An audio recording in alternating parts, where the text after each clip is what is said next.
मेरा शौहर बहुत खूबसूरत था, मगर शादी के तीसरे रोज़ वो अचानक बहुत बीमार हो गया। मेरी सास ने शौहर के बड़े बड़े डॉक्टरों से इसका इलाज करवाया, मगर इसकी बीमारी बढ़ती ही जा रही थी। तभी एक दिन मेरी सास एक आमिल को घर ले आई। इसने बताया कि इस पर किसी ने काला जादू कर दिया है और चंद दिनों के बाद इसकी मौत हो जाएगी। जब हालात ख़राब हुए तो मैं रेलवे स्टेशन पर मिट्टी के खिलौने बनाकर बेचने लगी। वहाँ एक किताबों की दुकान थी जो एक बूढ़ा आदमी चला रहा था। सब इसे सैयद कहते थे। वो सारा दिन मुझे घूरता रहता था और मैं शर्म से आंखें झुकाए रखती थी। एक दिन बहुत तेज़ बारिश आने लगी। मैंने जल्दी से अपना सामान उठाकर इसी सैयद की दुकान पर चली गई। बारिश तेज़ होने की वजह से लाइट चली गई और हर तरफ अंधेरा छा गया। मैं बहुत घबरा रही थी। अचानक इसी सैयद ने मेरा हाथ पकड़ लिया।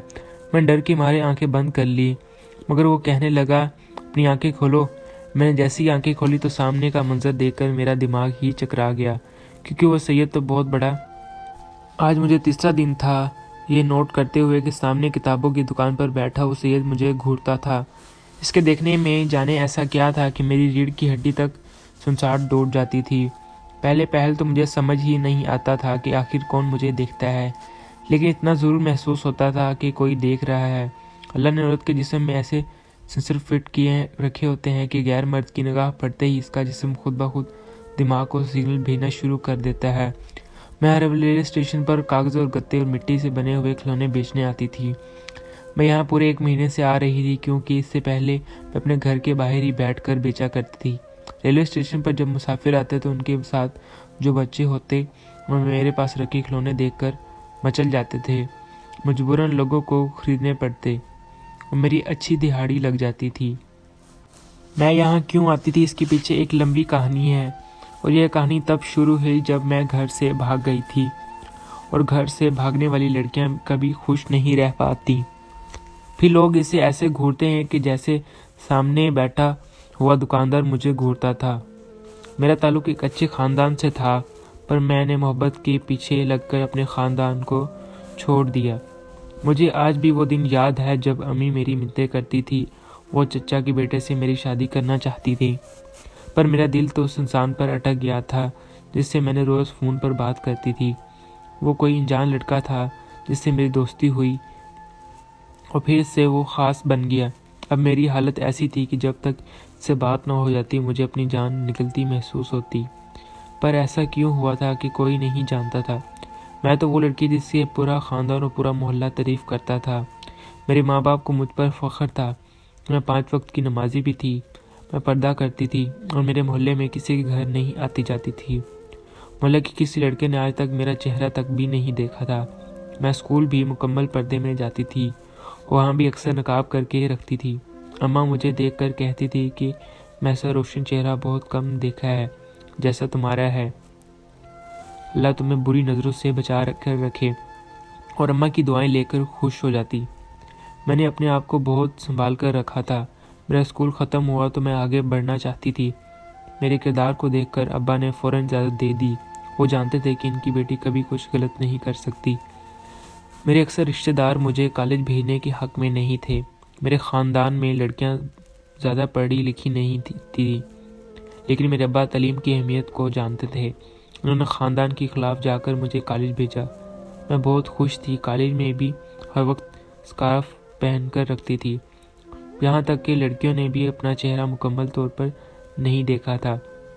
कभी कभार कैंटीन जाती तो मजबूरन मुझे नकाब नीचे करना पड़ता।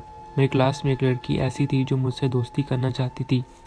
मैंने इसे नज़रअंदाज किया कि मैं सहेलियाँ नहीं बनाती, पर वो ज़िद थी और बिलाखिर वो मेरी सहेली बन गई। इसने एक दिन वज़ू करते वक्त मेरा मुकम्मल चेहरा देख लिया और कहने लगी, तुम तो बहुत खूबसूरत हो। इसकी बात सुनकर मैं मुस्कुरा दी। वो अच्छी लड़की थी, ज़हीन भी थी। आहिस्ता आहिस्ता हम दोनों एक दूसरे से बातें शेयर करने लगे और हमारी दोस्ती गहरी होती चली गई। हम दोनों ने एक दूसरे को घर का पता भी बता दिया। अलबत्ता मैंने इसे अपना फ़ोन नंबर भी दे दिया। एक दिन मैं कॉलेज से घर आई तो घर के सामने एक स्याह गाड़ी को खड़ी देखा। इसकी फ्रंट सीट पर एक ड्राइवर बैठा हुआ था। मैं नहीं जानती थी कि किसकी गाड़ी है। जब मैं घर में दाखिल हुई तो सामने ही बरामदे में अम्मी अब्बू के साथ एक खातून को देखा। मुझे देखते ही इसकी आंखों में चमक आ गई। अम्मी ने सलाम करने का कहा, फिर मैंने सलाम करके कमरे में चली गई। अभी मैं नकाब उतार ही रही थी कि वो कमरे में आ गई और मुझे देखते ही बोली, माशाल्लाह तुम चांद का टुकड़ा हो। इसका अचानक ये अंदर आना मुझे अजीब लगा था, पर इसने अम्मी बोल से कहा कि मुझे हर सूरत में आपकी बेटी का रिश्ता चाहिए। मुझे इस लड़की को अपनी बहू बनाना है, क्योंकि मैं ऐसे चांद का टुकड़ा ढूंढ रही थी। इसकी बात सुनकर मुझे हैरत हुई। अम्मा अब्बा दोनों ने चेहरे पर परेशानी थी। अम्मा ने कहा, बहन जी अभी तो हमारी पहली मुलाकात है, हम तो ऐसे मामलात में जल्दबाजी नहीं कर सकते, और वैसे भी हम आपको अपनी बेटी से चाय पीने की कुछ देर बाद वो चली भी गई। मैंने अम्मा से पूछा तो अम्मा ने कहा, मुझे भी नहीं मालूम कि ये औरत कहाँ से आई थी। मुझे भी हैरत हुई कि फिर ये कैसे मेरा रिश्ता लेकर घर तक आ पहुंची। इसके जाने के बाद अब्बा ने खुदशात का इजहार किया। अब्बा ऐसे घर में अजीब सी हालत हो चुकी थी, ऐसा पहले कभी नहीं हुआ था। नमाज भी नहीं पढ़ी पा रही थी। रात को जाने कौन सा पहर था, अचानक मेरा फ़ोन बजने लगा। मैंने मुश्किल से हिम्मत करके फ़ोन उठाया तो कोई अनजान नंबर था। मैंने फ़ोन वापस रख दिया, क्योंकि मैं अनजान नंबर का कॉल अटेंड ही नहीं करती थी, और वो 12 बजने लगे। आखिरकार मुझे फ़ोन उठाना ही पड़ा। मैंने सलाम किया तो सामने वाले की आवाज़ सुनकर मुझसे अपने जलते हुए वजूद में ठंडक महसूस हुई। मैंने जब पूछा, कौन हो तुम, तो उसने कहा, आज से तुम्हारा सुकून मैं ही हूँ। ये बहुत अजीब सी बात थी और मैं मज़ीद ना बोल पाई। इसके बाद मुझे कुछ होश ना रहा और अचानक ही मैं गहरी नींद में चली गई। सुबह उठी तो तबीयत काफ़ी बेहतर थी। आईने में अपना चेहरा देखा तो रंग पीला जर्द पड़ रहा था, क्योंकि रात में मैंने कुछ नहीं खाया था और ना ही मुझसे कुछ खाया गया था। अम्मी ने अंडा ब्रेड का नाश्ता करवाया और तबीयत और बेहतर होगी। मैं तैयार हुई और कॉलेज चली गई। रात वाला वाक़या ज़हन से बिल्कुल नहीं निकल चुका था। कॉलेज में जैसे जैसे वक्त गुजरता गया मेरी तबीयत अजीब होती गई। कभी कभी यूँ महसूस होता था जैसे मेरी जान किसी की मुट्ठी में हो। मेरे दिल पर एक अजीब सा बोझ था जो ना मैं किसी को समझा सकती थी ना ही बता सकती थी। जैसे तैसे कॉलेज में दिन गुजरा और मैं घर वापस आई तो मुझसे बुखार हो गया। हमें जल्दी से फिर उसी लेडी डॉक्टर को बुला लाए। उसने मुझे गोलियां निकाल कर दी और दवा देने के बाद आराम से लेट गई, लेकिन सुकून ना मिला। हिम्मत करके उठी और बड़ी मुश्किल से नमाज पढ़ने की लगी। अपने वजूद में भारी भरकम महसूस हो रहा था। फिर रात तक मेरा पूरा वजूद आग में लिपट गया था। मैं एक अंजाई आग में जल रही थी। अम्मा अब्बा दोनों परेशान थे। और फिर रात को अचानक इसी नंबर से दोबारा कॉल आई और मुझे पिछली रात वाला वाक़या याद आ गया। मैंने जैसे ही फ़ोन उठाया तो इस शख्स की आवाज़ सुनी तो मुझे अपने वजूद से तकलीफ़ ख़त्म होती महसूस हुई। ना जाने क्या मौमा था, और जितनी देर भी मैंने इससे बात की मेरा सर दर्द गायब हो गया, जिससे मैं ठंडक महसूस होने लगी। मैंने आज तक किसी गैर मर्द से कभी ऐसे छुप छुप कर बात भी नहीं की थी, और उस वक्त मुझे किसी गुनाह का एहसास नहीं हुआ। फिर रोज़ रोज़ ऐसा ही होने लगा। जब तक इससे बात ना कर लेती मेरे वजूद को सुकून ना मिलता। मैं इसकी आदी होने लगी थी।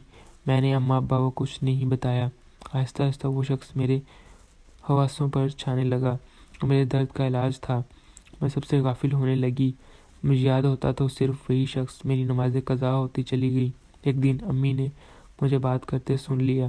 इन्होंने पूछा, तुम सच सच बता दिया? इस रोज़ अम्मा ने पहली बार बुरा भला कहा था। उनका मान टूट चुका था। फिर अम्मा ने अब्बा को कहकर एक हफ्ते के अंदर अंदर मेरा रिश्ता चचा के बेटे से तय कर दिया। मैं इनकार करती रही, पर मेरी माँ मेरी मिन्नतें करने लगी। मुझे कुछ समझ नहीं आ रहा था मैं क्या करूं और क्या ना करूं।